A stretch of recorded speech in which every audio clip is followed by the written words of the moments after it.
Olá, você que nos assiste, nós estamos aqui começando o nosso programa de podcast da Igreja Presbiteriana de Jales e nós temos uma oportunidade de falarmos nesse nosso primeiro episódio da última série de sermões que fizemos na nossa igreja e nós tivemos a oportunidade de aprender um pouco sobre o Ministério Público de Jesus. O Ministério Público de Jesus é aquilo que nos faz conhecer Ele nos termos da Escritura Sagrada.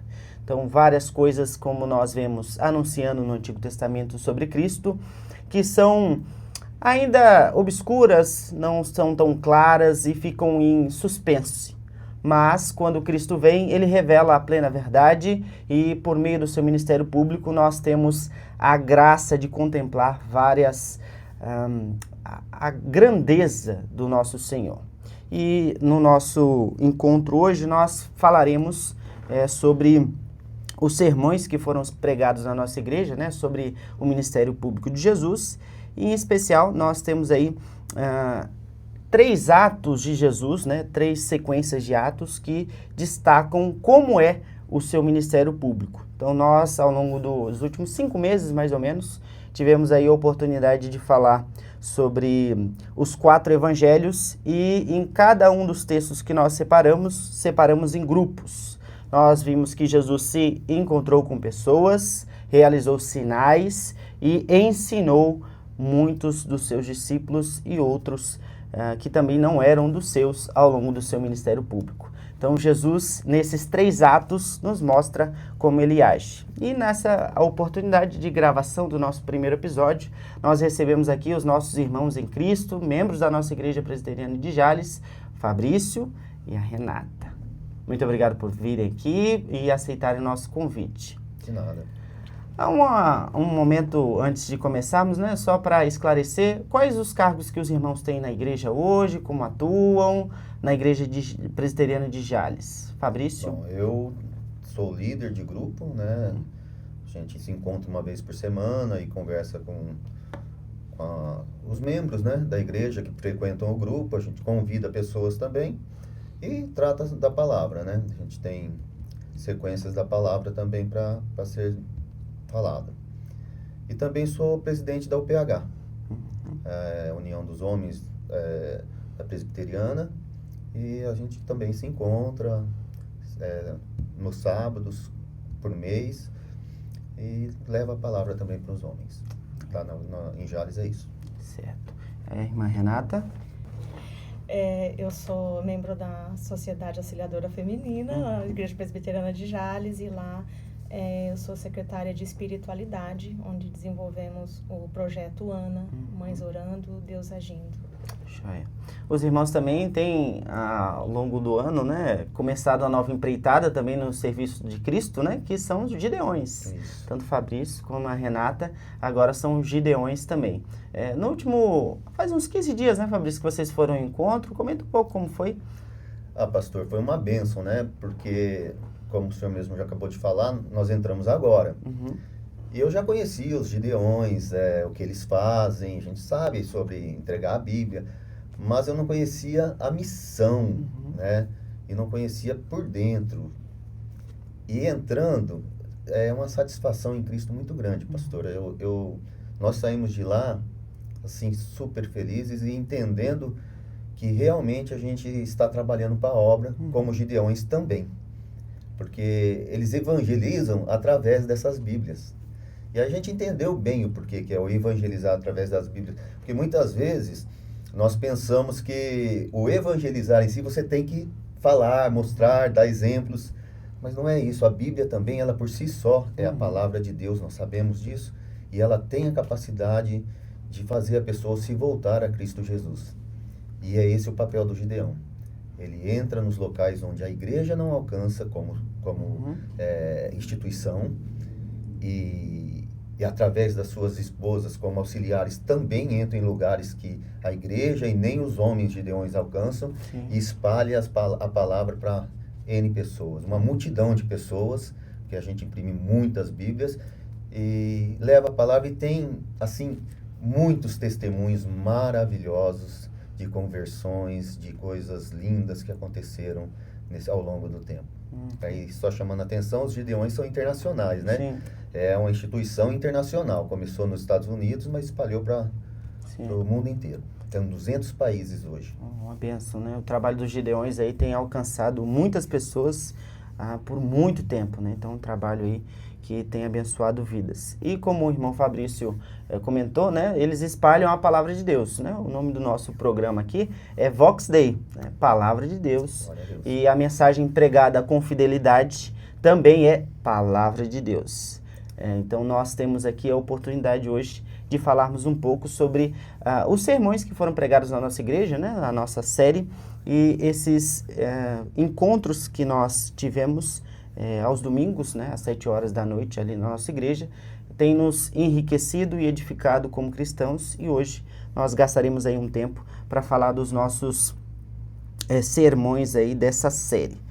Destacando assim, nós temos muito material para falar, né, durante essa série, foram 5 meses, 21 textos pregados, 20, né, porque o último será agora nesse final de semana, mas já foram vários textos, e a gente, para remir o tempo e aproveitar aqui e ter uma conversa mais tranquila e não avançarmos tanto no tempo, nós destacaremos aí 3 pares dos temas chaves, né, da nossa série de sermões. Então nós temos aí os encontros de Jesus, os sinais e os ensinos. E cada um de nós irá comentar, né, sobre um desses textos escolhidos, né, a próprio gosto de cada um, para a nossa conversa aqui. Então o primeiro tópico do nosso podcast hoje é sobre os encontros de Jesus. É preciso destacar aqui, como nós já falamos no domingo para os irmãos desde o começo da série, né, que os encontros de Jesus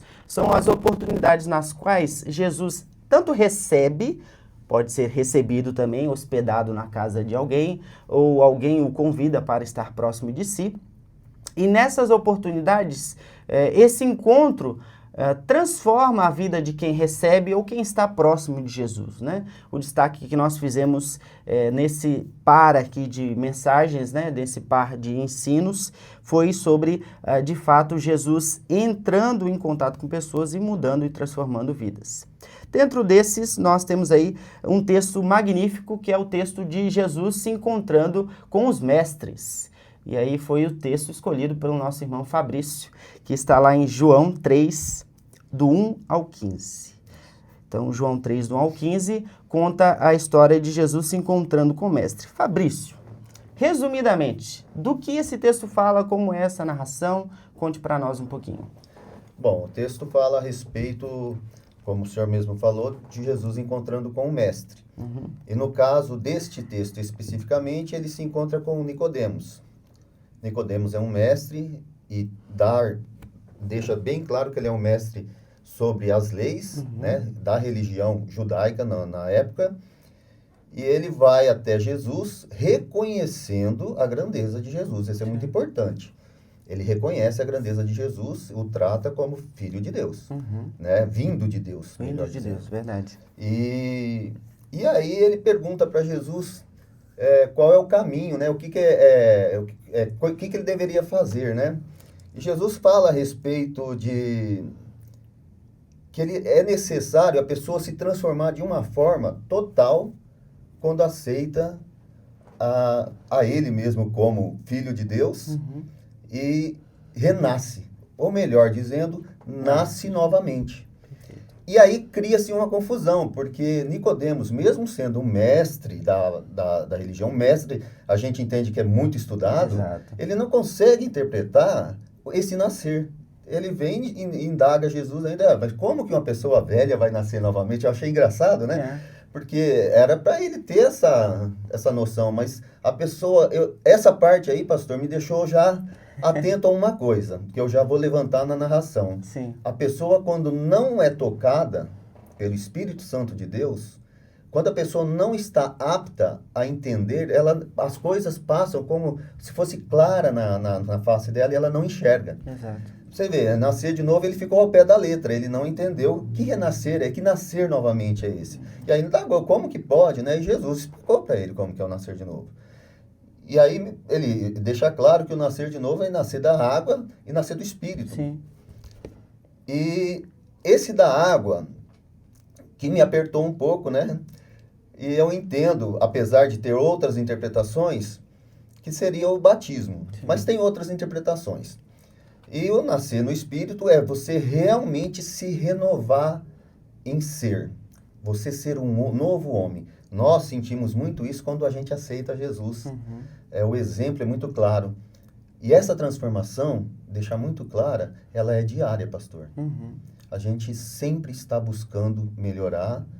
Nós entendemos que o cristão tem um dever único, que é prestar louvor a Deus acima de todas as coisas e testemunhar essa graça divina que nós recebemos, que é ser aceito por Ele como filho. Exato. E buscando isso, nós estamos nos renovando diariamente. E quando você olha para trás, como você era antigamente, você vê que realmente, quando ele diz aqui, ser um novo homem, é a verdade, né? Uhum. Você se transforma de tal forma que você não se enxerga mais como antigamente. Inclusive, você tem vergonha do antigamente seu, né? Por isso que a gente pede muito perdão para Deus.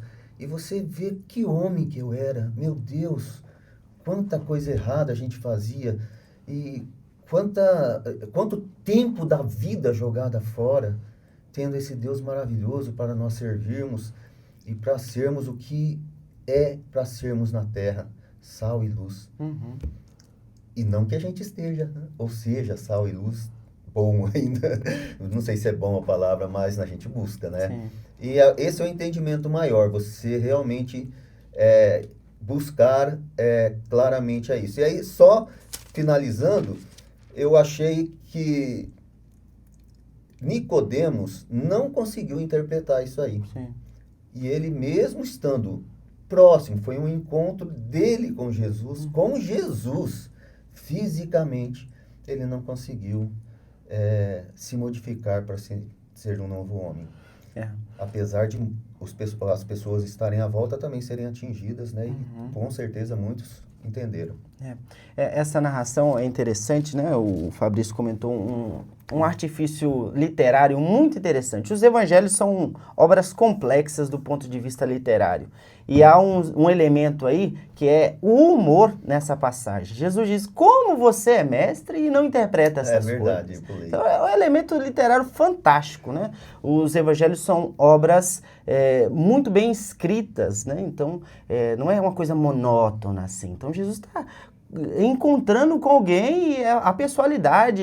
É impossível descrever Jesus como sendo alguém que diz palavras rígidas, né? Não, ele é vívido. Então ele responde, mestre. E como no texto, né? Nós destacamos também isso ao longo do sermão que foi pregado, já tem algum tempo, né? Mas Jesus destaca que ele é o mestre em Israel. Então ele é um maioral, um cara muito bom e não entende isso, que é simples, né? Então, é um texto que tem esse artifício, na minha interpretação, realmente, que chama a atenção, o artifício literário do humor, da ironia da situação. Como pode, né? Alguém que é tão letrado não saber uma coisa simples, né? Então, isso é muito interessante. E aí nós temos um segundo texto, né, que foi escolhido aí sobre os encontros, que foi escolhido por mim, que é o encontro de Jesus com a mulher junto ao poço, a mulher samaritana, que é um texto muito conhecido da Escritura, e é um texto que sempre me chama a atenção por um fator, assim, que nas minhas pesquisas eu sempre acho muito intrigante, como Jesus fala para ela abertamente que ele é o Cristo. Então, em outras oportunidades, Jesus deixa muito em suspenso. Eu sou Cristo, e ele fala, no meio do ministério, né? Pedro diz isso claramente, mas não vem da boca de Cristo. Mas aqui, para a mulher samaritana, a mulher junto ao poço, ele diz, eu sou o Cristo. Eu sou esse que vos fala, é o Cristo. Então, é um texto fascinante, né, do ponto de vista da pesquisa mesmo, né, o porquê ela diz isso. tem as suas conotações, né? Porque ele diz para uma samaritana e não para um judeu, tem essa relação diferente, né? O princípio e o ideal de Messias, né, de Cristo, do samaritano, era muito diferente do ideal de Cristo do judeu. Então, um tinha implicações muito mais políticas e o outro era muito mais implicações proféticas. Então, nessa relação, Jesus responde para ela claramente, sim, eu sou esse que você procura, você não precisa encontrar mais ou buscar em outro, eu sou o Messias. E além disso, nós temos outras partes que são muito famosas da Escritura, né? Nessa passagem também, né? Que a adoração em espírito e em verdade vem desse encontro. A resposta de Jesus dizendo que Deus procura verdadeiros adoradores que o adoram em espírito e em verdade, vem dessa passagem. Então, sem dúvidas, é um texto muito conhecido e esse encontro mostra que Jesus também se relaciona ou se aproxima de pecadores. Então, na narração de João, esse texto contrasta com a personagem aí do encontro anterior, que é Nicodemos. Nicodemos é mestre, tem tudo para saber, não sabe. E aí nós temos Jesus se encontrando com a mulher samaritana, que tem tudo para não saber. E ela depois se encontra com Jesus e compreende a mensagem, diz aos outros a mensagem. Então, nós temos essa comparação, mais uma vez, esse é um outro artifício literário que mostra a complexidade e como os evangelhos são ricos, né? Então, ela compara um personagem, o evangelho, né? Compara um personagem que tinha tudo para saber e não sabe, e um outro simples, que é pecador, que nenhum rabi do primeiro século daria voz ou falaria com a mulher, e ele fala, gasta tempo, investe na vida dela e fala claramente que ele é o Messias para essa mulher. Então, em resumo, o texto de João 4, 1 a 30 nos mostra esse encontro de Jesus com uma pecadora. E também mostra, né, pastor, que Jesus, eu acho importante enfatizar isso, que Jesus veio para todos, né? Ele não veio para um grupo X, para homens, ou para mulheres, ou somente para judeus, ou para ricos, pobres. Não, ele veio para todos indistintivamente. Falei errado, mas saiu isso.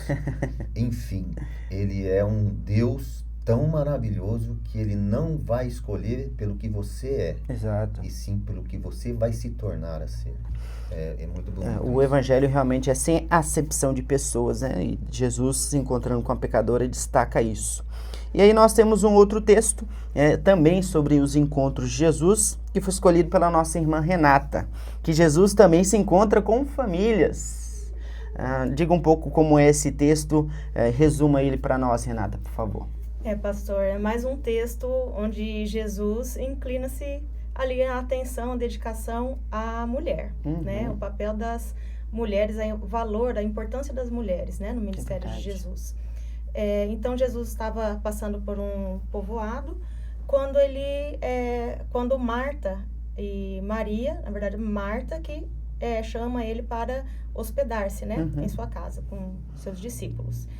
E ali o que ela faz é arrumar a casa, arrumar uma refeição ali, e para recebê-los, né, em sua casa, juntamente com a sua irmã.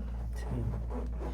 Então, nesse texto nós vemos aí, né, Jesus se encontrando com a família, que em outros, no Evangelho de João, né, nós vemos a descrição em João 11, que é uma família muito amada por Jesus, né? Marta e Maria são amigas do Mestre. Imagine a graça de receber o Salvador do mundo, preparar a comida para ele, montar a mesa para ele. Então, é uma honra ser anfitriã do Mestre, né? Marta tem essa honra. E Marta o fez muito bem. Porém, tem uma parte ali que chama muita atenção, e isso vale muito para nós, principalmente para nós mulheres que gostamos de receber em casa, muitas vezes, mas serve para qualquer pessoa, homem ou mulher, dentro dos seus afazeres, dos seus trabalhos, é o perigo da ansiedade e da distração em meio a esses afazeres.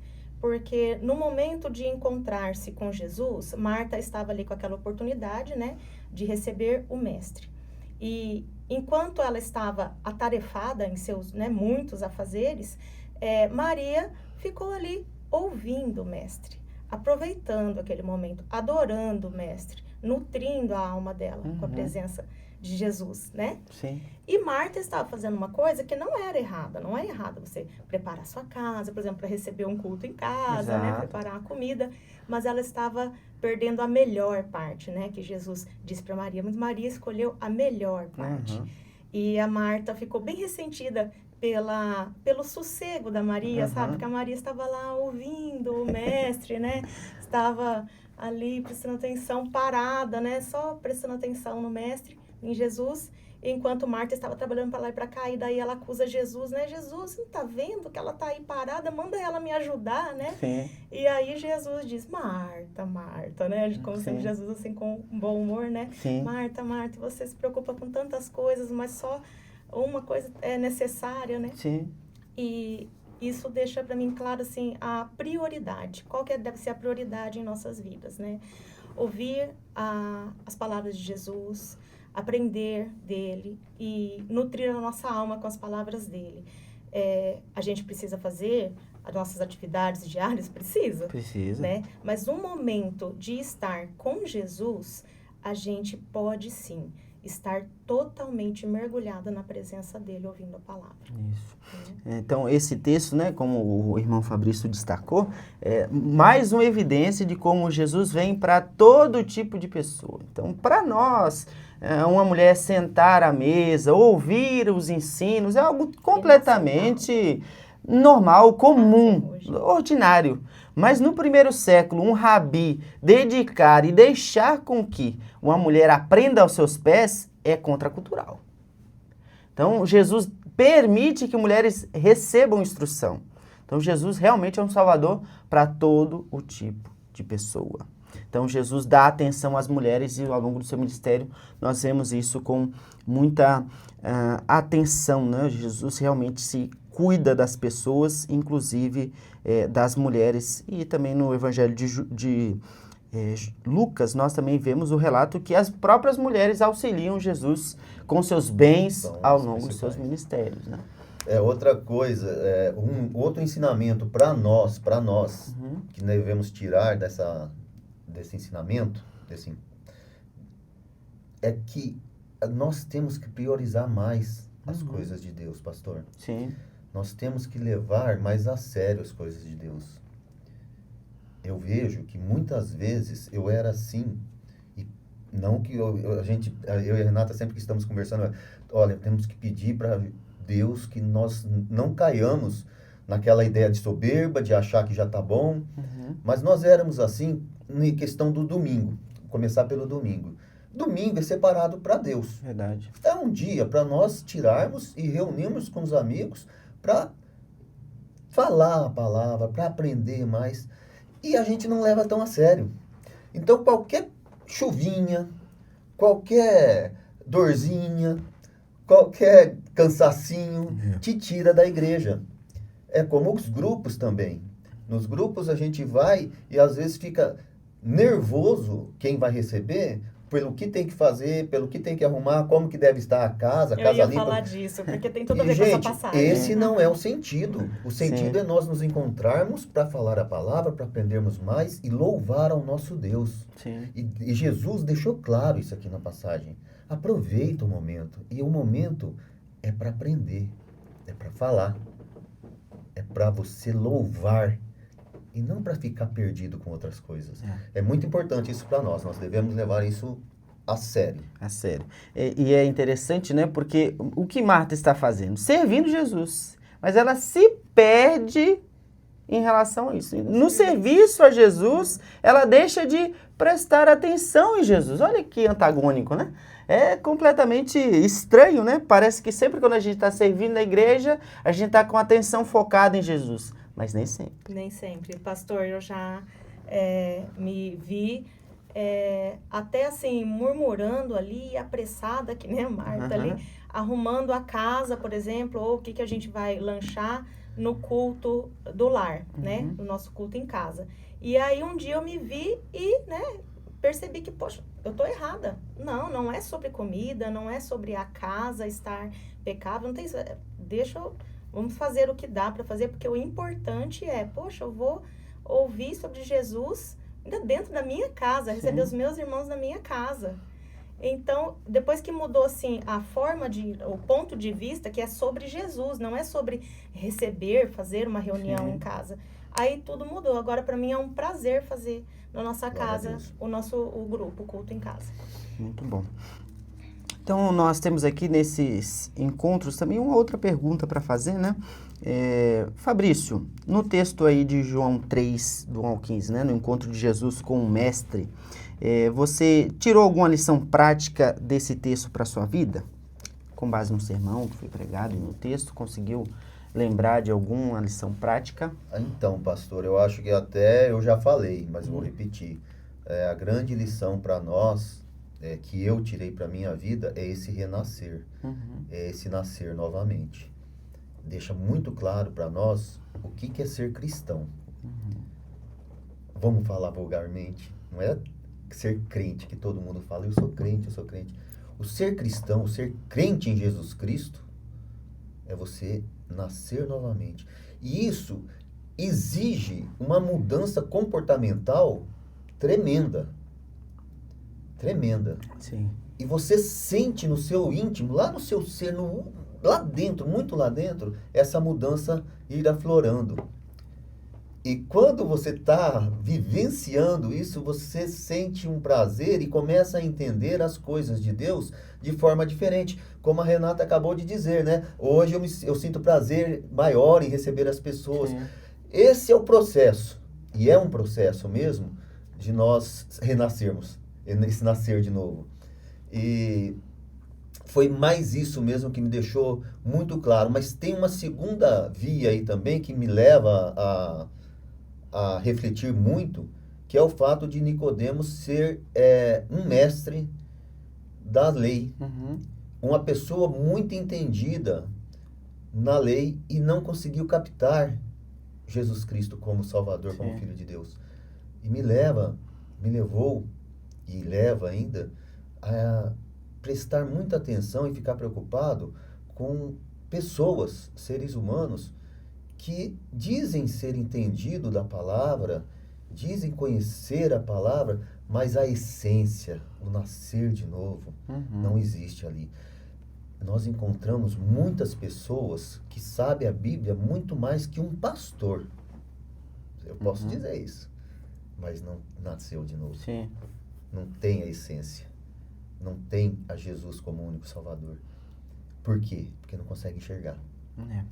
Então, nós temos aí nos evangelhos, né, os antagonistas de Jesus são apresentados em vários momentos, né, os fariseus, os escribas, os saduceus, e mestres na lei, muito bem entendidos. No caso de João 3, Jesus não é rude com ele e não o afasta, mas em alguns outros momentos nós vemos Jesus indagando e sendo duro com esse grupo, que realmente colocava um fardo muito pesado sobre o povo, porque dizia-se ser mais entendido que os outros e ficava aquém do que Deus exigia, né?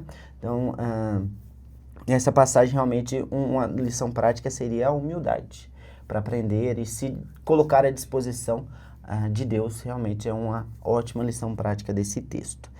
Então, aqui seguindo na sequência, eu tiraria uma lição prática do texto de João 4, do 1 ao 30, a clareza de Jesus. Jesus fala claramente com quem mais precisa de clareza. Então, para um mestre da lei, ele às vezes até chama ele para pensar mais um pouco, reflita aí, você consegue, vamos lá.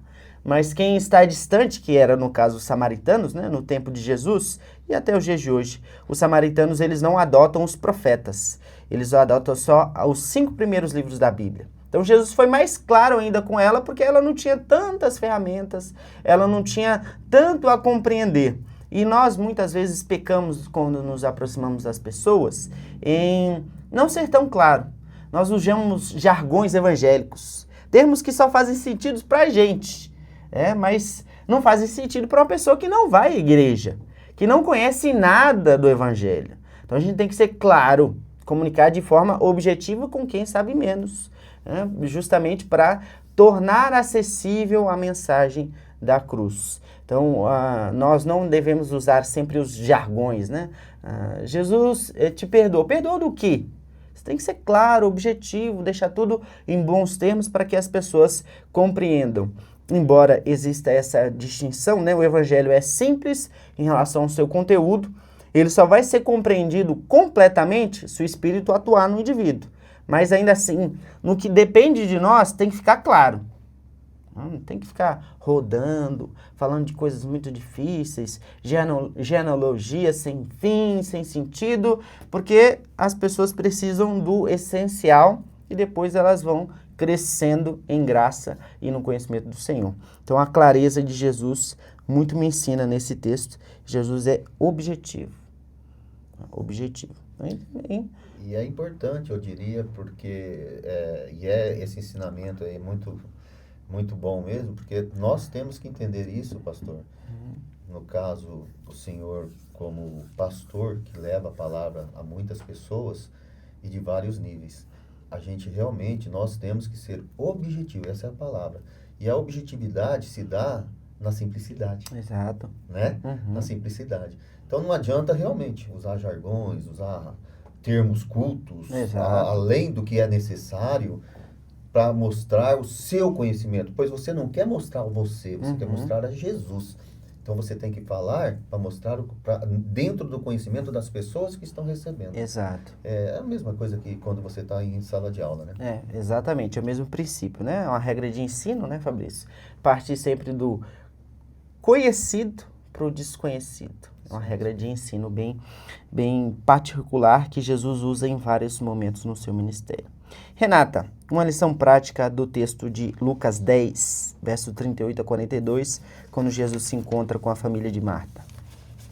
Uma lição prática? Prática.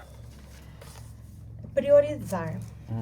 Ter o foco em Cristo. Priorizar, tomar cuidado para que os afazeres diários não tomem proporções assim maiores do que dedicar-se a um relacionamento com Jesus. Às vezes, se dedicar à obra de Deus pode tomar mais tempo ou mais empenho do que ter um relacionamento com Jesus. Aquela vida de comunhão, aquela vida de dentro do quarto mesmo com Cristo, sabe? Com Bíblia aberta, com oração, com devocional, ter ali aquele momento.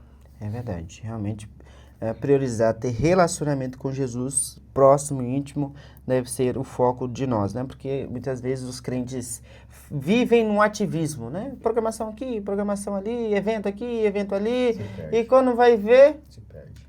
Tudo isso é importante, é louvável, claro. Né? Tá certo, mas em primeiro lugar estar aos pés de Jesus, como Maria o fez. Excelente. Então, nesse primeiro bloco, aprendemos aí sobre os encontros de Jesus, 3 exemplos de encontros de Jesus. Vamos agora ao nosso segundo bloco, que são sinais que Jesus realizou. E aqui é algo interessantíssimo, porque os sinais que Jesus realizou não têm pares com os nossos dias. Então, Jesus fez coisas extraordinárias. Tanto Jesus quanto os seus apóstolos, né? Então, os evangelhos usam termos diferentes, né, em muitos momentos, que são sinais, prodígios, milagres, tem a mesma conotação dos sinais que nós destacamos, né? São coisas que, de forma bem simplista, claro que tem mais conotações do ponto de vista mais técnico do texto, mas são coisas que extrapolam o comum. Quando o extraordinário, aquilo que você não espera, acontece, é o que nós identificamos aqui como os sinais que Jesus realizou. E nós temos aí, novamente, 3 sinais, e seguindo a ordem, nós temos aí o sinal de Marcos 5, do 1 ao 20. Jesus liberta cativos. Fabrício, conte-nos um pouco dessa passagem. Uma passagem interessantíssima, né, que nos traz a refletir demais. É aquela passagem em que Jesus está lá na margem do mar, na terra dos Gerazenos. Né? No Evangelho de Mateus, Gadarenos, que é a mesma região, só que o nome diferente. Então, e assim que ele desce para ir até o povo, vem uma pessoa endemoniada até ele, né? Primeiro vê, e se perturba ainda mais com a presença de Jesus, que é um ser maravilhoso, E aí vem o primeiro passo interessante que a gente tem que prestar atenção. Ele chega até Jesus reverenciando a Jesus. Ele estava endemoniado. Os demônios reconhecem Jesus como Filho de Deus. Naqueles tempos lá, o demônio já reconhecia Jesus como Filho de Deus. E reverenciando a Jesus, ele pede para Jesus não mandá-lo embora daquele país. Outro ponto, ele reconhece o poder de Jesus.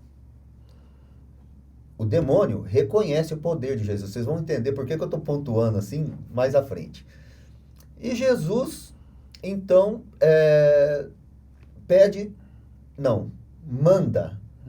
Primeiro, você indo na ordem, primeiro ele pergunta quem ele é, né? Qual é o nome dele, porque ele queria conhecer.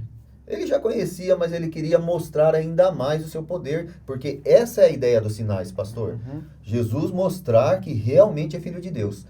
E aí ele diz que o nome dele é Legião, de tantos demônios que era incorporado naquele ser. Aquele ser era totalmente perturbado. Coitado. Ele não conseguia viver junto com outras pessoas. Ele se batia com pedras. Ele vivia no cemitério junto aos mortos.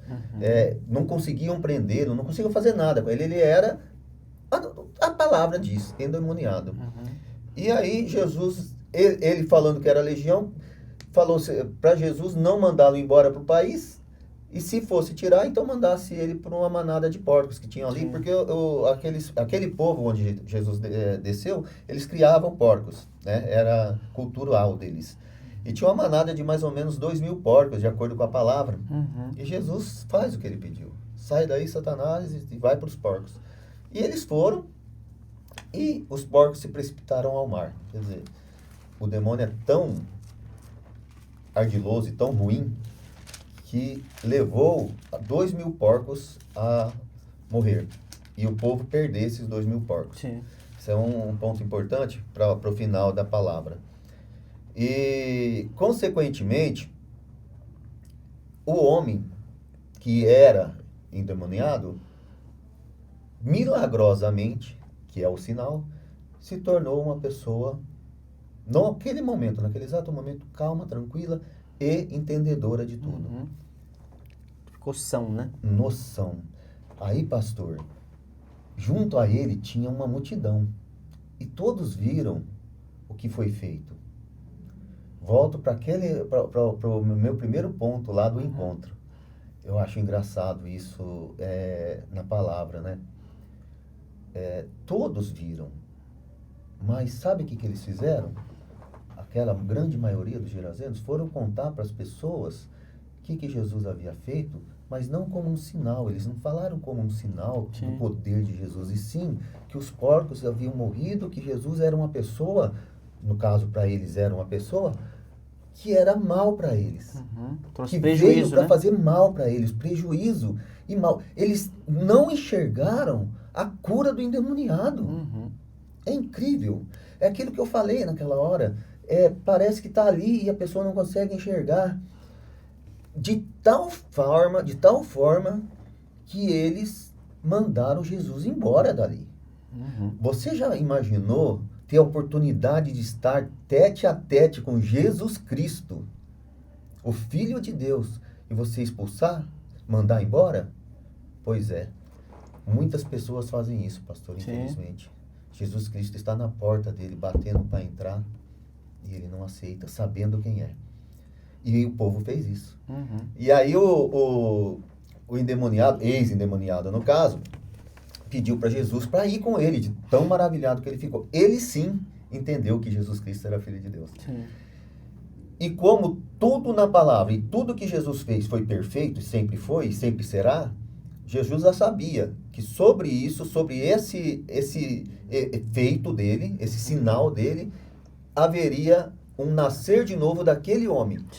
Aquele homem endemoniado. Então Jesus fala para ele, não, você não vai comigo, você vai voltar para sua casa e vai falar o que aconteceu com você. Ou seja, ele vai proclamar o evangelho. Então, uma pessoa que ficou lá não mostra a sequência, mas deve ter transformado muitas pessoas. Sim. Porque ele narrou o evangelho, ele narrou o ser de Jesus Cristo e explicou certinho o que Jesus foi fazer. Exato. Então nós temos aí nesse encontro de Jesus libertando cativos, né, oprimidos pelos demônios. E aí nós temos na sequência um outro exemplo, né, de sinais de Jesus, que é um dos grandes milagres conhecidos nos evangelhos, que é a multiplicação de pães e peixes. Jesus alimenta uma multidão. E esse texto é incrível, do ponto de vista visual. Creio eu que esse seria um dos milagres mais vistosos, se não o mais vistoso de ser visto, né? 5 pães e 2 peixinhos alimentam uma multidão de 5.000 homens. É muita gente. E depois sobram 12 cestos cheios. E como se não bastasse, né? Nós estudamos na nossa igreja apenas uma multiplicação. Mas Jesus fez de novo, em outra multidão, o mesmo tipo de sinal, né? Então nós temos aí a comparação de Jesus que excede todos os antigos, né? Nenhum dos apóstolos, por exemplo, fez milagres sobre a natureza.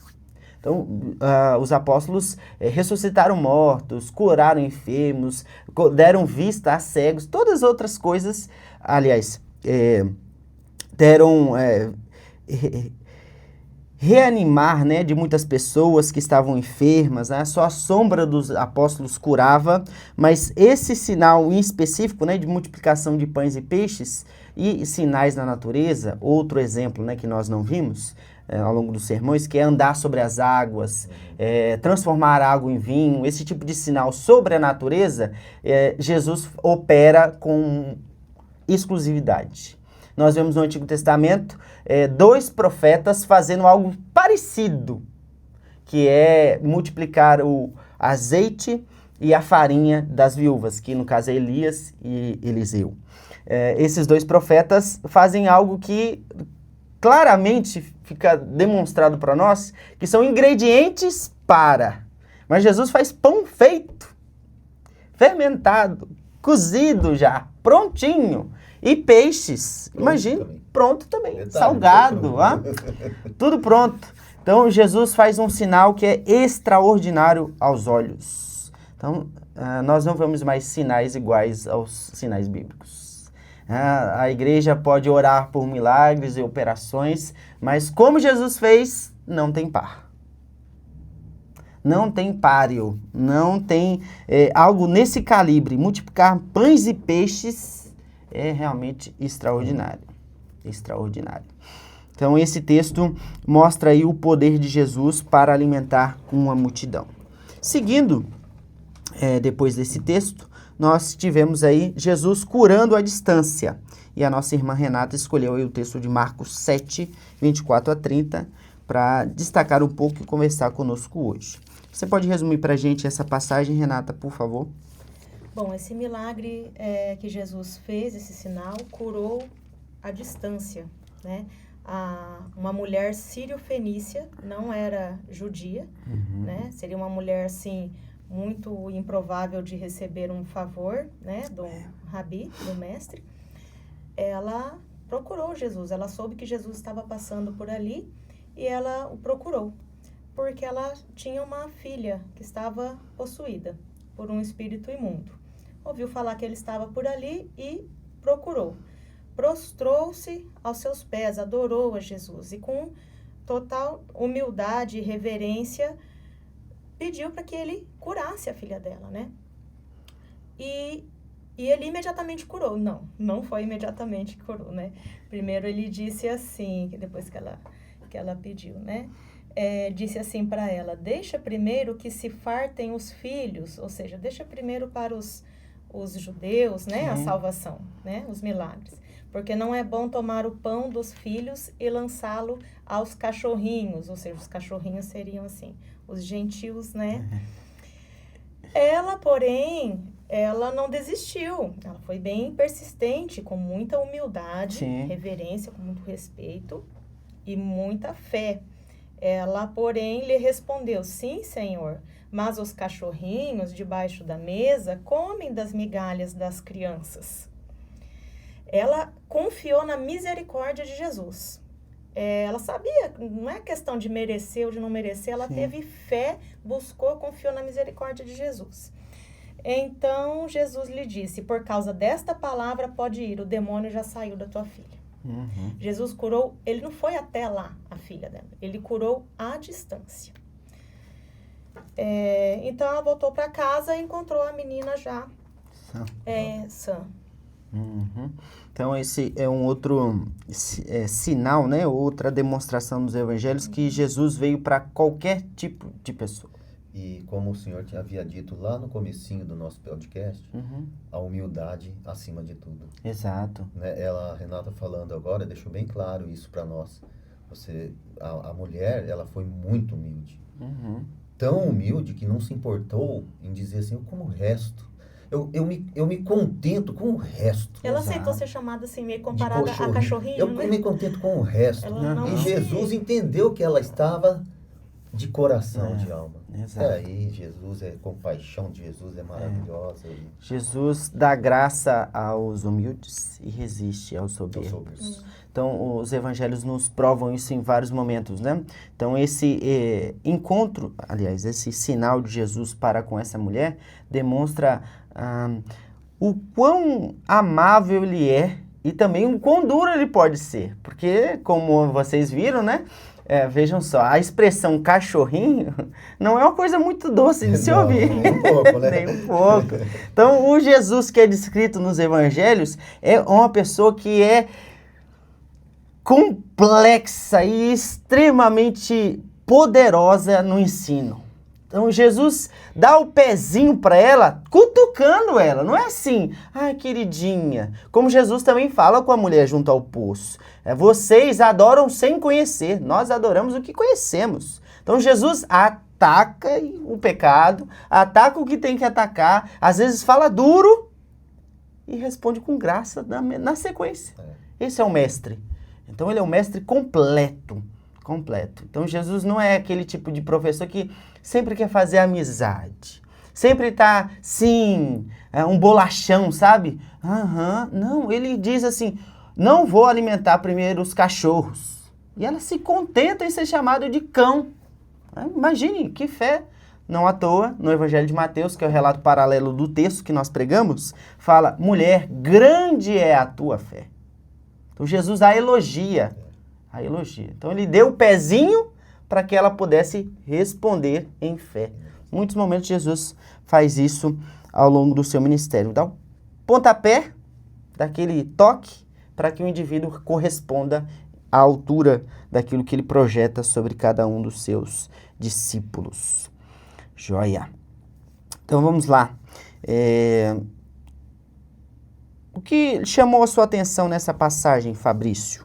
A passagem, no caso, de Jesus libertando os cativos. Bom, o poder de Jesus sobre todas as coisas, sobre tudo, né? Uma legião de demônio não é simplesinho, não é uma coisa... E Jesus não precisou nem se desgastar, eu imagino que ele não falou nem alto, deve ter dito, sai daí, entendeu? De uma forma bem tranquila. E o que me chamou bem a atenção mesmo, mais uma vez, eu até já falei, vou repetir, a mesma coisa do outro ponto que nós falamos sobre o encontro, é a capacidade que o homem tem de ter o Evangelho, ou melhor, Jesus Cristo, na sua frente, mostrando o sinal de milagre, de poder, de quem ele é realmente, e não enxergar. Exato. Isso me assusta, sabia? Isso me assusta. Bom, na palavra diz também que é mais fácil, que a porta é muito estreita, Exato. né? Então, a gente sabe que a porta estreita significa que não muitos entrarão. Mas, veja só como é complexo isso, pastor. Para o senhor ainda, que é pastor, que está na missão de evangelizar mesmo, que tem que pegar as pessoas e tentar transformar. O senhor sofre isso na alma. Sim. Porque, às vezes, a gente está falando, né? No caso, o senhor aí, muito também, a gente também fala, está mostrando claramente, está aqui na palavra, meu irmão, meu amigo. Eles riem da gente. Sim. Eles chacotam o crente. E, na verdade, o que nós sentimos é pena, é dó. Verdade. Não de uma forma arrogante, não é Sim. isso que eu estou querendo dizer. Por favor, não me interprete mal. Estou dizendo dó porque ele não teve essa capacidade de aceitar Jesus. E foi o que aconteceu com o povo, meu Deus. Uhum. É assim, é triste para nós, né? Porque a gente gostaria que todos sentissem o que a gente sente no coração, esse aquecimento, esse prazer em ter Deus como Pai, em ter Jesus como Todo-Poderoso, intercessor por nossas causas. Sim. E a gente não consegue. É muito parecido com o sentimento que Paulo tinha com seus compatriotas, né? Verdade. Gostaria de entregar a vida por eles, mas eu não posso. Esse é o sentimento que realmente passa. Então, o que me chama a atenção na multiplicação de pães e peixes, entre vários fatores, né? É que Jesus realiza milagres que não tem pares nos nossos dias, e ao mesmo tempo ele não está ali para agradar as massas, porque como a sequência da narração de João 6, eles têm em Jesus ali o ideal. Jesus deu pão para eles. Então, o exército está formado, são 5.000 homens. Essa descrição é para que Jesus, com capacidade de revolucionar dentro ali de Israel e conseguir libertar o povo da escravidão, ele tinha, como se diz, né, a faca e o queijo na mão. Deu comida para o povo. Mas o padrão de Deus não é um rei segundo o coração dos homens. Não. É um rei segundo o coração de Deus. Não era essa a missão, né, pastor? Não era essa a missão. Então, é muito interessante como a Bíblia é um livro completamente harmônico. Então, no passado, o povo já desejou um rei segundo seu coração. Um rei que agradava com as aparências, que é Saul. Mas não era Saul o rei prometido. Quem era? Era o rei segundo o coração de Deus, o Davi. Então, Davi, que era o homem, segundo o coração de Deus, o rei nos termos de Deus, né? Então, nós temos aí essa comparação. Isso me chama muito a atenção nessa multiplicação de pães e peixes. Jesus falando aos judeus com essa perspectiva, né? Temos agora tudo para formá-lo rei, mas não é esse tipo de rei que Deus quer. Ele vem para um reino que não é desse mundo, como Jesus mesmo diz perante Pilatos, né? Então, ele não vem a satisfazer as massas, mas satisfazer a vontade do Pai. Esse é o objetivo dele. Renata, o que lhe chama a atenção nessa passagem de Marcos 7?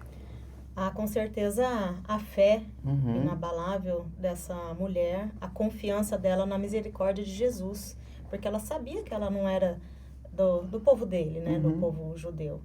Mas ela foi com muita confiança e humildade, né? Sim. E reverência. E foi ali com persistência até conseguir o milagre para a filha dela. Um detalhe, Renata, o milagre era para ela? Não, era para a filha dela. E também não é sobre ela, é sobre Jesus, o que ele pode fazer, libertar. Exato. Né? Ele libertou a filha dela. Então é muito significativo, né? Porque a dor do filho é a dor da mãe. Com certeza. Não é? Então, ela clama pela sua filha, não por ela. Então, por isso que ela é tão insistente, ela continua. Então, realmente, é algo muito bonito de se ver na história, né? Os evangelhos descrevem pessoas de carne e osso, que vivem muito parecido conosco. Então, uma mãe sofre muito mais pela dor do filho do que pela sua própria dor. Com certeza. Então, a mãe vive assim, e a mulher descreve isso. Ela tolera ser chamada de cão, não é por ela, pelo filho. E Jesus está disponível para essas mães, né? Exatamente. Jesus se importa com as mães e com seus filhos, né? É muito confortador saber que o Salvador, né, está atento para as nossas petições e pode, de fato, trazer de volta os filhos perdidos da casa de Deus. A gente se pega muito a isso.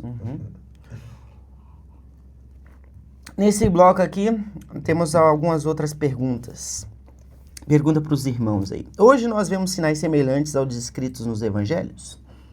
Não, né? Semelhante não. Não tem como.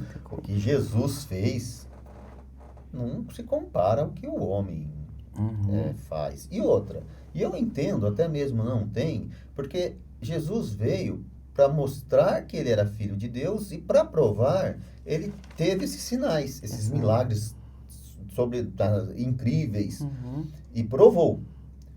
A partir de então, nós temos a palavra. Perfeito. E a palavra é o nosso sinal agora. Não precisa mais ter sinais de Jesus. Eu só vou crer, como disse Tomé, se eu ver as chagas. Não, nós temos a palavra. E se nós cremos que a palavra é a palavra de Deus. A Bíblia é a palavra de Deus. Então, não há necessidade mais desses sinais, né? Então, um outro fato interessante sobre isso, né? Nós presbiterianos, não significa que nós não cremos em milagres. Não é isso. Nós cremos sim, por isso nós oramos. Deus opera e nós contamos muitas histórias, né, de Deus ouvindo as nossas orações e atendendo. E temos milagres para testemunhar. Exato. Mas a forma como nós nos posicionamos é diferente da de Jesus e dos apóstolos. Com certeza. Então, Jesus e os apóstolos, eles não tinham dúvida do que seria realizado. Então, nós nos aproximamos com humildade. Seja feita conforme a tua vontade. Nós queremos cura, mas faz conforme a tua vontade. E os discípulos, um texto que é bem categórico, que os apóstolos estavam com Jesus e faziam as mesmas coisas, né? Ou milagres semelhantes aos de Cristo, é o milagre da Porta Formosa. Então, um paralítico estava lá e ele pede esmolas a Pedro. Pedro diz, o que eu tenho eu te dou. Então, ele fala assim, toma, fique curado, levanta e anda.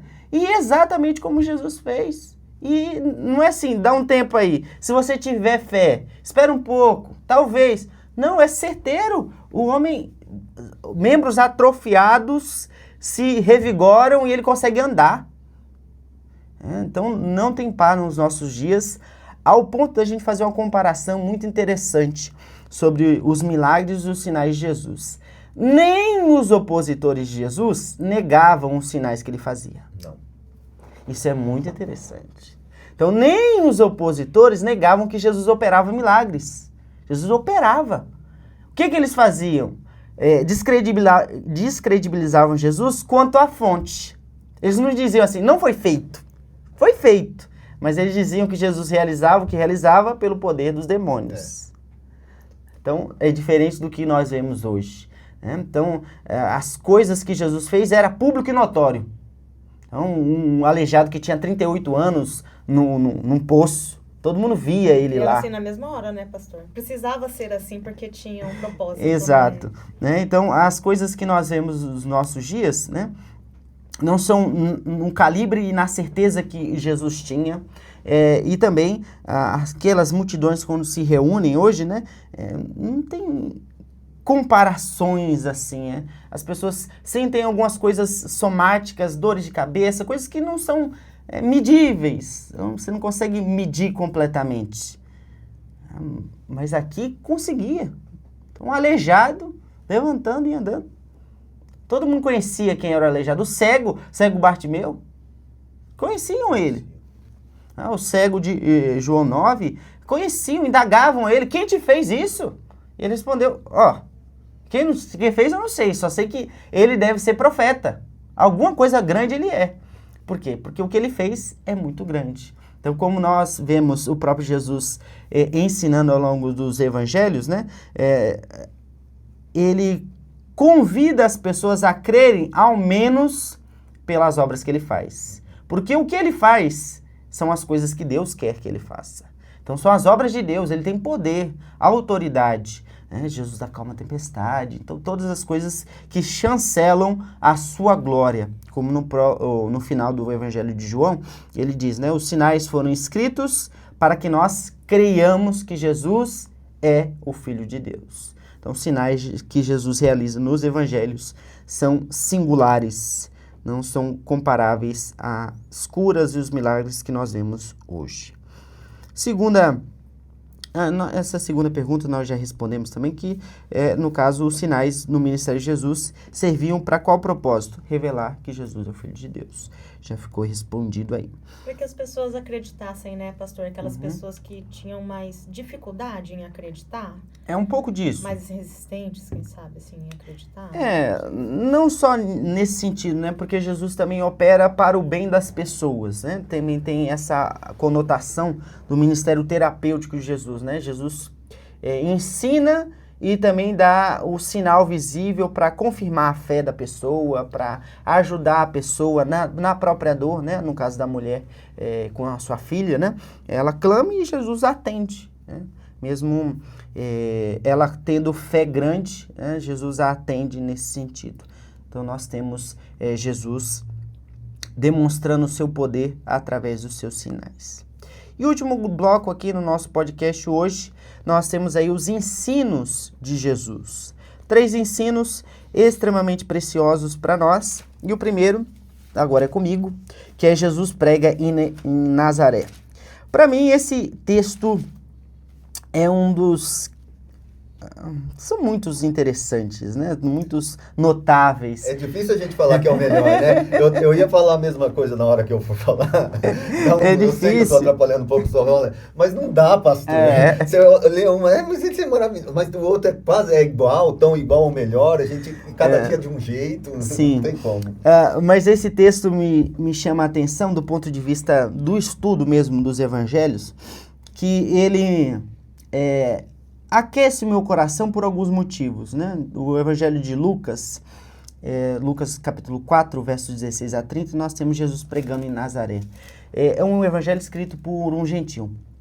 É o único gentil que escreve Bíblia no Novo Testamento. E isso para nós nos dá um lugarzinho especial, né? Lucas era grego.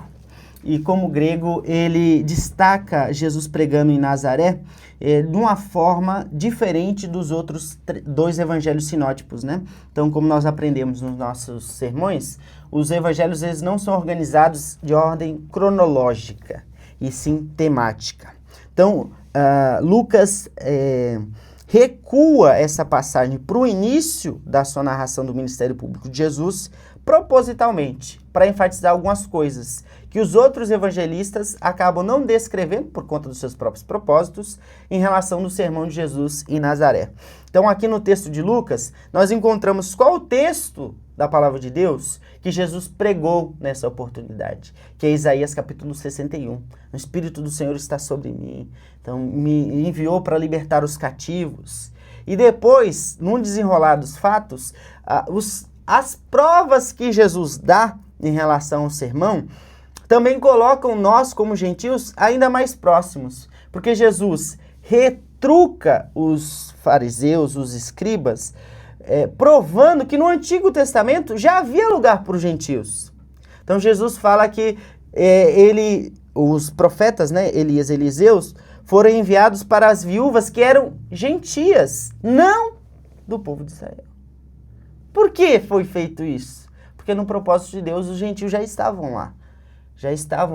Então esse é um texto que deixa isso claro e por outros motivos também, né? Nós temos aí a grandeza do sermão de Jesus em Nazaré. Nós vemos o Sermão do Monte sendo destacado por vários estudiosos, né? Que é um texto formidável, né?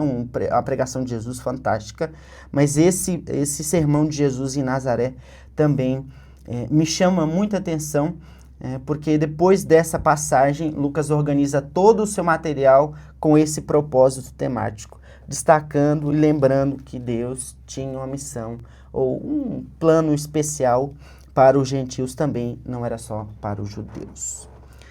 Segundo texto, que também é muito interessante, também relacionado um pouco a isso, que é a parábola do bom samaritano. Fabrício, o que esse texto fala? Então, totalmente é isso, né? Incrível como a Bíblia é escrita por várias pessoas, todos com o mesmo objetivo, com o mesmo sentido, com a mesma lógica. O texto do bom samaritano é um tapa com luva de pelica na cara dos fariseus, dos entendidos da lei, dos escribas, porque diferentemente da passagem de Nicodemos, nesse caso, o fariseu, o homem entendido da lei, ele veio para provocar Jesus, Exato. querendo que Jesus errasse para ele ter uma prova para levá-lo preso. Então ele já veio com segundas intenções, com más intenções, inclusive. E pergunta para Jesus, quem é o meu próximo? E aí, quem é o meu próximo? Querendo que Jesus caísse na seguinte armadilha, eu imagino. Não tá, mas eu imagino que é a seguinte armadilha. Se ele falar que são os judeus, porque são os escolhidos, ele vai desagradar a todos os outros, que ele vai falar? Ele não vai ter mais esse poder todo. Se ele falar que é todo mundo, nós temos prova que ele falou coisa diferente da palavra. Imprecisa Imprecisa, seria, né? diferente da palavra, e aí a gente pode prendê-lo. Mas Jesus é Jesus, é filho de Deus, não precisa falar muita coisa para falar que ele é fantástico. Então ele narra um acontecimento. Ele fala, é o seguinte, uma pessoa foi atacada por salteadores e apanhou muito, machucou demais e ficou semi-morta. Tá lá semi-morta, jogada sozinha. E veio, passando pela estrada, e ouviu um sacerdote. Olhou para ele, viu que ele precisava de ajuda, que estava praticamente morto, mas continuou. Um sacerdote, que é entendido da palavra. Depois veio um levita, também judeu, escolhido, né? Também, de certa forma, sacerdote, né? Os levitas eram. Também olhou para ele e foi embora. E aí ele vem com aquela rixa, inclusive, né? Para mostrar que todos mesmo são. Aí vem o samaritano, porque os samaritanos não se davam bem com os judeus. Vem o samaritano, passa pelo homem e tem compaixão do homem. Olha só que importante. Compaixão do homem, e ele o trata. Cura. Ajuda. Chega a levá-lo para um tipo hotel, uma hospedaria da época, e dá dinheiro para o dono da hospedaria cuidar dele até ele se restabelecer. Ou seja, este homem trata completamente esse samaritano, trata completamente esse homem. E diz ainda, se você gastar mais pro dono da hospedaria, eu volto aqui e vou te restituir. Ele viu esse samaritano viu esse homem com compaixão. Ele viu esse homem como se fosse o que nós temos que fazer, um irmão dele. Porque todos nós que aceitamos a Cristo como Salvador, somos irmãos entre si. E os outros não. Aí ele pergunta, e aí? Quem que é o próximo? Quem que é o próximo? Que o escriba que estava lá ia falar? Quem que é o próximo? É o fariseu? É o levita? Ou não? Ou é o samaritano? E mais uma vez, Jesus deixa claro que ele veio para todos. E que não faz distinção entre pessoas, nem por raça, nem por diferentes, no caso ali, diferentes entendimentos da palavra. Ele veio para que todos fossem salvos, crendo unicamente nele. Ficou muito claro e é muito bonita essa passagem, né? Sim. Porque, como o senhor falou ali, né? Nos enche de coisa boa, de paixão, né? Porque mostra que todos mesmo são salvos. Sim. Né? Exato. Interessante. É isso. Então temos a última parábola aí, a parábola que nós conhecemos por um nome, mas propomos aí no sermão de domingo um nome diferente para reconhecermos essa parábola. A parábola do pai de amor pródigo, Lucas 15, do 11 a 32. Renata, nos diga um pouco dessa passagem. Essa passagem que muitos conhecem, né, a parábola do filho pródigo, a história de um filho desobediente, né, rebelde, desobediente, porém que depois vem a se arrepender, né? E um pai muito misericordioso, muito amoroso, que não desiste do seu filho perdido, né? Mas quer resgatá-lo e espera ele ansiosamente. Então, este filho, resumidamente, assim, né? Ele pede a herança para o pai, pede a pai, dá a minha parte da minha herança, que eu quero, né? Sair pelo mundo e quero mais ficar aqui. Ele vai embora da casa do pai e gasta tudo, seus bens, toda a herança dele. E acaba trabalhando com porcos, cuidando de porcos, que para ele, né, como judeu ali, é inaceitável. Sim. Ele é imundo, fundo né? do poço. O fundo do poço. E ele chegou até a desejar comida dos porcos, de tão mal que ele estava, de tão assim, fundo do poço que ele chegou. Então, muito arrependido, ele volta à casa do pai. E muito arrependido, ele chega na casa do pai e diz assim: pai, me aceita de volta, eu errei, né? Muito arrependido mesmo. Eu quero ficar aqui como um servo seu, vou trabalhar para o Senhor. E aí esse pai recebe ele com todo o amor. Vê o arrependimento do filho e recebe ele com todo o amor, como filho, né, de volta, e pede para vestir ele com uma roupa, com sandália, né, que no caso os servos, os escravos não usavam sandália, né, então para mostrar assim que ele volta a ser um filho, aquele arrependido volta a ser filho, né, então recupera a dignidade dele, esse filho arrependido. Certo. E continua a história.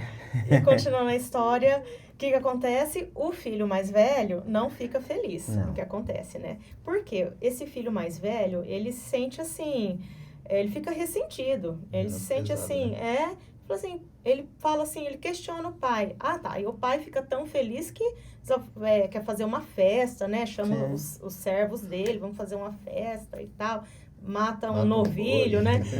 Seria assim nos dias de hoje, né? Vamos fazer um churrasco, seu irmão voltou, vamos empregados, vamos fazer uma festança, né? Chama a família inteira.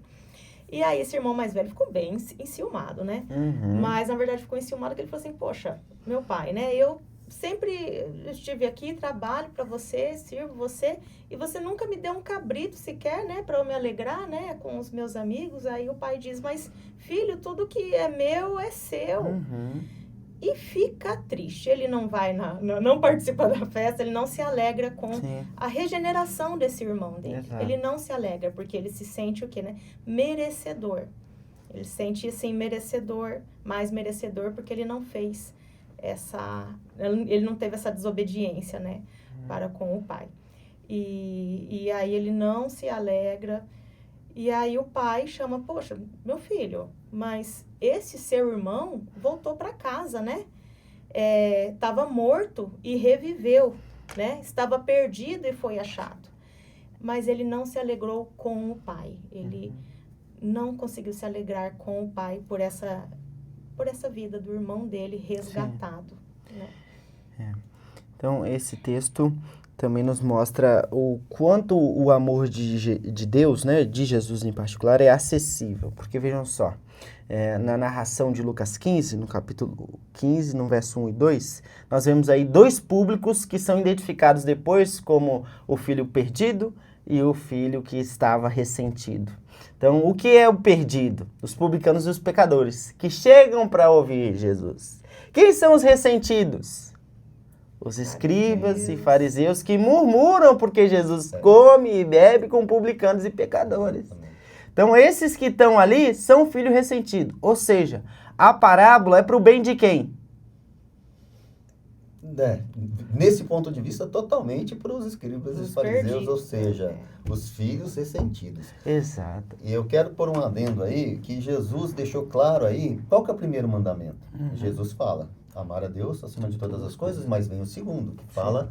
Esses dois mandamentos, na verdade, ele resume tudo o resto, não precisa nem dos outros, se você fizer certo. Amar o seu próximo como a você mesmo. Esse irmão não faz isso, ele está pecando. Poxa, e o próximo dele, no caso, é próximo mesmo, é irmão de carne, de sangue dele. E ele, nem aí porque o irmão voltou, porque o irmão se... reabilitou, não, ele está ressentidinho porque não olhou para ele. É interessante, pastor, inclusive o senhor falou no sermão lá, para os nossos dias de hoje é muito importante nós vermos isso, porque às vezes nós estamos na igreja e chega alguém novo na igreja, alguém que precisa de mais atenção da liderança, do pastor. Sim. E às vezes isso traz ciúmes para quem está olhando, que já era. E aí, pastor, foi na casa do fulano, não foi na minha. Termina, vai conversar com fulano e eu estou aqui. E é esse ponto de vista. Sim. Nós temos que amar a todos e pedir mesmo, né? Na verdade, gostar, querer que todos sejam regenerados, como Exato. esse filho estava perdido e foi achado. Então é um texto muito bonito, né? Então nós propomos aí no sermão, né, nomearmos essa parábola de jeito diferente. Então não é o filho pródigo que é o principal personagem, não é. É o pai. Com toda certeza é o pai, e o pai que tem amor pródigo. Então o amor dele é extremamente generoso. Ele ama os dois filhos, tanto o perdido quanto o ressentido. Então o amor do pai é belíssimo nessa passagem. Então vamos avançando um pouquinho aí. O que você refletiu, né? Você refletiu em algum elemento diferente nessa passagem depois do sermão, Fabrício? No caso, o seu texto aí, de Lucas 10, 25 a 37. Então, pastor, após o sermão, e inclusive relendo tudo, a reflexão que a gente tem mesmo é sobre a ideia, né? A ideia, a certeza, na verdade, não é a ideia, que Jesus veio para todos. E que nós, acima de tudo, temos que amar a todos também. O cristão, ele tem que ter um amor incondicional com as pessoas, com o ser humano. Não significa que você tenha que estar do lado, gostar de estar sempre junto. Sim. Mas o amor em si, que a gente quer dizer aqui, é aquele amor de compaixão, de cuidar. gostar, de cuidar. E é isso que ele deixa claro no texto. Nós precisamos realmente, e esse é um ponto, pastor, que nós temos que trabalhar muito no coração e pedir muito a Deus que nos ilumine, que através do Espírito Santo ele nos corrija quando nós errarmos, porque, pastor, não é fácil. Não. Como que você, em sã consciência, sem estar com o Espírito Santo te apontando, vai falar eu te amo para um rapaz que está te xingando? Seja sincero. A gente tem que estar muito bem equilibrado, muito, né? E isso aí é um tapa com luva de pelica em muitas pessoas, né? E Deus, através de Jesus Cristo, deixa claro que é necessário, sim, amarmos a todos. Isso. E todos são nossos próximos. E na construção, como no Evangelho, né, ainda fica mais claro, né? Alguém que está xingando, a ideia de um inimigo mesmo. Inimigo. O samaritano era inimigo do Exato, judeu. exato. E quem é o herói da história? O samaritano. Então, o escriba que pergunta, como eu faço para herdar a vida eterna? E depois pergunta, quem é o meu próximo? Ele nem... Tanto que ele odeia, que ele não responde para ele que é o samaritano que é o próximo. Ele fala assim, é aquele que usou de misericórdia para com o caído. Ele não consegue falar, é samaritano, não sai da boca dele. Então, nós temos nessa parábola, de fato, o incentivo, o amor e o cuidado para o próximo. E aí nós temos, no conjunto da construção da parábola, uma lição também que eu acho pertinente destacar, que é o seguinte, embora nós demonstremos amor para com o próximo, a pergunta inicial é como fazer para herdar a vida eterna. Nós não cuidamos e amamos o próximo para sermos salvos. Nós cuidamos e amamos o próximo porque já somos salvos. É o contrário. Jesus já cuidou de nós. Nós que éramos os caídos moribundos da estrada e ele gastou tudo, veio ao mundo para nos salvar. Então nós correspondemos ao amor que ele deu por nós. Então nós não fazemos para herdar a vida eterna. Já temos e fazemos em gratidão por aquilo que Deus nos deu. Esse texto é muito bonito mesmo. Sobre Jesus pregando em Nazaré, todas as vezes que eu volto nesse texto, né, alguns elementos novos aparecem, né? Então eu achei muito interessante a forma como o evangelista Lucas coloca no início dessa passagem, né, a descrição do ministério de Jesus. Então Jesus entra nas sinagogas ensinando a todos, e todos o ouvem. Mas ele é mal recebido onde? Em Nazaré. Na sua cidade. Sua cidade. Então, na sua casa, né? É uma lição para os pregadores, isso me chama a atenção, né? Um profeta, como diz Jesus nesse sermão, não tem honra na sua própria terra. Então, muitas vezes, quem está próximo a nós, vimos crescer, né? Nós não valorizamos tanto. Então, aqui nesse texto, há um ensino precioso sobre a gente não ter a síndrome do vira-lata, né? Sempre o de fora é o melhor. Sempre a grama do vizinho é mais verde. O pastor de fora é melhor que o meu. Ele prega melhor que o meu. E o grupo de música é melhor que o meu. E sempre o de fora. A gente nunca valoriza o que a gente tem. Então, o povo de Nazaré tinha o melhor de todos os pregadores, aquele que era muito bem recebido em várias cidades. Todos ficavam vidrados ouvindo ele, mas o povo de Nazaré o rejeita. O rejeita. É triste, muito triste. Então, é um alerta para nós, né? Um profeta não tem honra na sua própria casa. É uma triste realidade. Renata, alguma coisa você refletiu de novo depois de ouvir o sermão de domingo nesse texto? De domingo agora, né? No sermão, no caso. Da parábola do pai, né? De Isso. amor pródigo. Pra gente tomar cuidado por pensar que merecemos alguma coisa pelo que fazemos, né? Como a lição fica, que seria o fariseu, seria esse irmão mais velho, Exato. né? Que fica emburrado, porque o irmão mais novo, rebelde, chegou em casa e foi tão bem recebido, né? Então, que a gente se alegre muito com os pecadores arrependidos, com os irmãos que às vezes podem ter afastado, pode ter mais volta, né? Que a gente se alegre com eles, assim como esse pai se alegrou, né? Quando o filho voltou. E que a gente jamais se sinta merecedor de coisa alguma pelo que faz. Nós já recebemos a salvação, né? E como o Senhor disse, né? A obra é por gratidão e amor ao próximo, né? Apenas. Um outro fato interessante sobre essa parábola é que as duas histórias ficam em suspense. Fica sem resposta. O filho se comportou bem depois que foi recebido? Verdade. A gente não sabe, né, como que ficou. O outro reconciliou-se com o irmão que foi perdido? Então, a resposta, você vê como Jesus era um bom mestre. Fique em suspense para que o público responda. E aí, você é o ressentido ou você é o perdido? Como você tem que se comportar? Se perdido, se arrependa verdadeiramente. Não queira mais sair da presença do Pai. E se você é ressentido, se alegre e se reconcilie com o que está vindo. Então fica exatamente assim. Você não sabe o que aconteceu com as personagens. Você tem que responder como ouvinte a um ensino de Jesus. Jesus tinha muitas ferramentas pedagógicas, muitas. E ele realmente, como diz a Escritura, é o mestre dos mestres. Finalizando aqui nosso bloco sobre os ensinos, 2 perguntas. Todos entendiam os ensinos de Jesus? Não.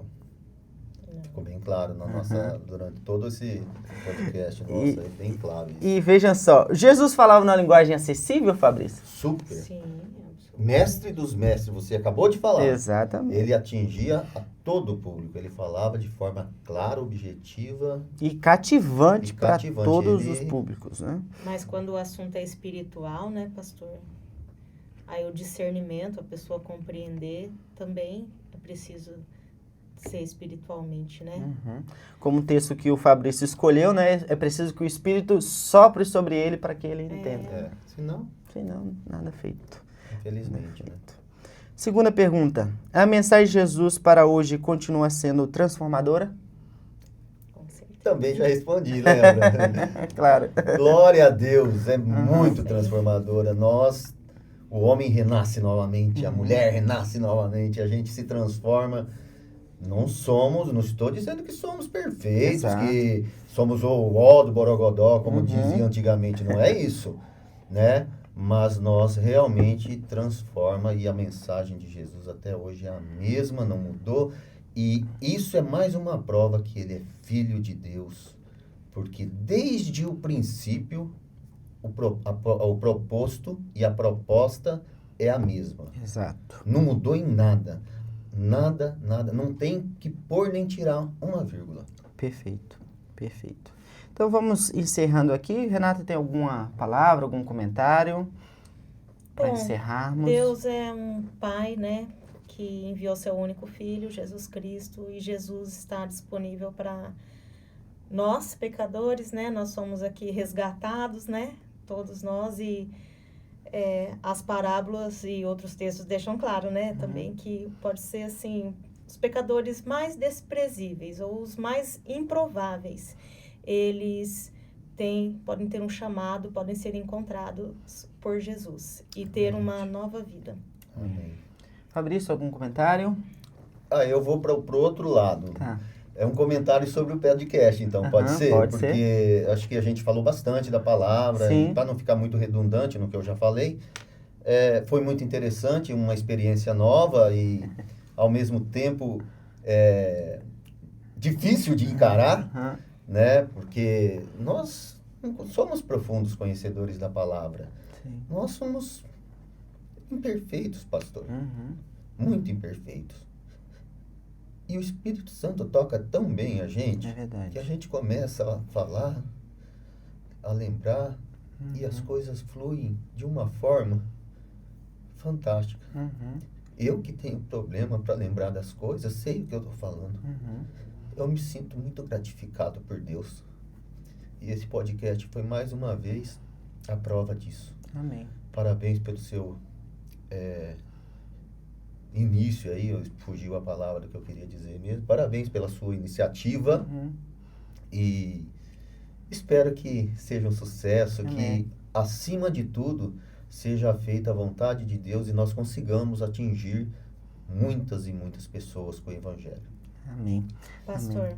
e só acrescentando também que para mim também está sendo, né, um desafio muito grande, porque eu sou uma pessoa ansiosa, né? Fiquei ansiosa, é claro, mas estamos finalizando, né? Graças e a é Deus. com a graça de Deus, com certeza, tudo que a gente vem fazendo, né? Sempre com a graça de Deus, não é pelas próprias forças, não. É verdade, é verdade. Então, quero encerrar aqui, né, com uma palavra de agradecimento ao Fabrício, à Renata, por ter atendido o nosso convite.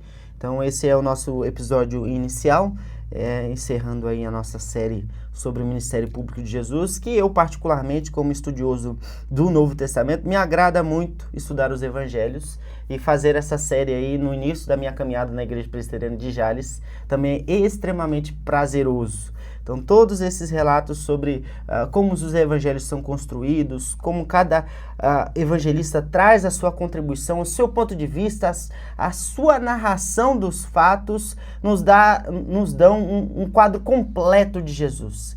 São pessoas diferentes que nos dão o essencial para conhecermos o Salvador da nossa alma. Então, os evangelhos enriquecem a vida do crente em todos os sentidos, né? Então, essa série preciosíssima para mim, ao meditar ao longo da semana em cada um dos estudos, e também fazer um convite, né? Nós não terminamos ainda a série, ainda temos mais um sermão. Então, domingo agora na nossa igreja, às 7 horas da noite, teremos o último sermão dessa série. Com a graça de Deus, daqui uns anos nós retornaremos, que tem outros encontros, outros sinais, outros ensinos de Jesus que ficaram à parte dessa série, né? Só falamos de 21 e nós temos ainda muitos outros. Este domingo nós falaremos aí sobre um dos discursos de despedida de Jesus aos seus discípulos, o último grande dito eu sou do Evangelho de João, que é: Jesus é a videira verdadeira. E esse texto nos fala muito sobre a nossa união com Cristo. E domingo agora, certamente Deus falará conosco, não por nós, mas porque como nós cremos, e como o nome do nosso podcast, Vox Dei, é quando a palavra de Deus é pregada com fidelidade. O pregador não fala por si só, mas é na autoridade do Senhor. Amém. Amém. E quando Deus fala, o povo ouve. E as ovelhas perdidas se achegam. E vidas são transformadas. Né? Exatamente. Exatamente. Muito obrigado mais uma vez. Eu que agradeço. Deus os abençoe. E você que nos assiste também, obrigado pela sua presença. Até uma próxima oportunidade. E Deus os abençoe.